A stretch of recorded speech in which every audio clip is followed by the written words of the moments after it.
Alright, welcome back. After releasing their follow-up album to 1984's debut album, The City's Gonna Burn, titled No Stranger to Danger, they released their third record in 1987.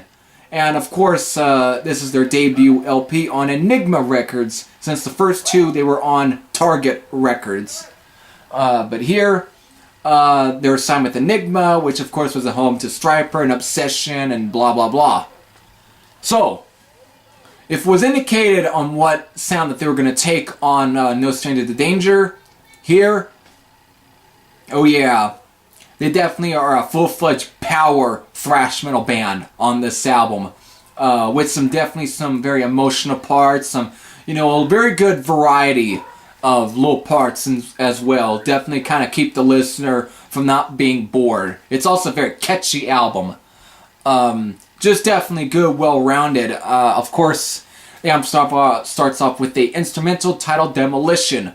Definitely has an 80s sound, but it's very dark. Almost kind of the intro to some sort of like sci-fi or action movie, since Lääz Rockit were kind of the thrash metal equivalent to a action flick.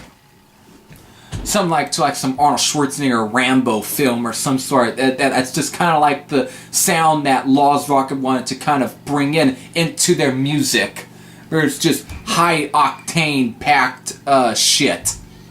So start again after Demolition, goes into Last Breath, ass kicker, fucking ass kicker of a track. You can't really beat this song in terms of just quality.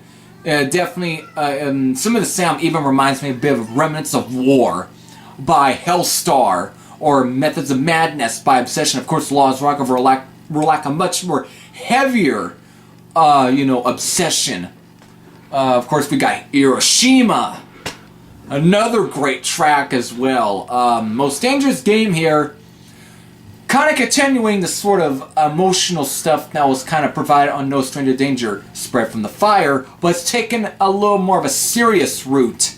This is definitely another great track. Starts off very soft a bit before breaking into the track, which is this is just a killer song.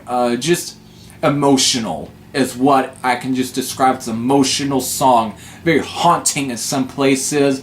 It's just a very well put together song. Of course, we got Shot to Hell, which is a speeder as well. A little more speed metal instead of really the thrashy sort of power stuff on there, but still very good. Say Goodbye MF. This has definitely got some very kind of punkish, kind of giving you indicating what type of sound they're going to take with the next album. And of course, this album is also very transitional, because it's half No Stranger to Danger, half of what will be the next album. So we do get that, Self-Destruct, another great one, Means to an End, definitely another good track, kind of similar to Most Dangerous Game, but still done very well. It's electric, of course, kind of ends the actual song, part of the album, because you only get about, I think, 8 tracks worth of music with only 3 instrumentals. So, yeah, you pretty much get about 3, and so it's pretty much 11 tracks. I kind of had to think for a bit. So, but let's also get to the other two, which are Mad Axe Attack and Shit's Ugly.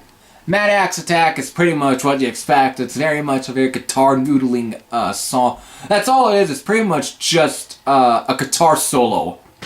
That's all the whole song is. It's 2 minutes, so it runs its course for about But then Shit's Ugly, which is another instrumental, kind of. This is pretty much a goofy song. This is just pretty much the band fucking around in the studio. It pretty much starts off with, it has to be Michael Coons opening up a beer before drinking, of course, breaking into just a thrashy sort. It's just a band fucking around in the studio. That's all it is. It's like they just had to find a way to round up the disc, because if they couldn't just leave Demolition all the way up to It's Electric, it would have probably been at the same length of City's Gonna Burn. But since they had to round up the length, they had to be quite honest, at times the only parts of the sound that I pretty much will play will be Demolition. Actually, just even though it's just used as an intro, it's a kind of a great way to build up to Last Breath. But everything up to like It's Electric, it's all great. But the other two tracks, if you're in the right mood, you definitely will listen to them. But if you're not in the right mood, or even just have no time for them, you're pretty much going to stop the album right after It's Electric. That's all I can say about it. They're not bad, but it's what they are. So with that, it's definitely a very good album with some hiccups in some ways. Even though I enjoy them, but at sometimes if I'm in the right mood, I'm not going to enjoy those tracks. It's just, yeah. It was just all to kind of round up the fucking length. So with that, like again, good album. If you have heard Know Your Enemy, what are your thoughts? So, if you have any thoughts, you can post your comments down below. After this, they'll definitely would take on much more of a thrashier sound. So we'll definitely talk about that album anyway, because there's definitely quite a bit to talk about for US Power Metal Month. So, with that, this is Heavy Thrasher saying, I'll see you on the other side.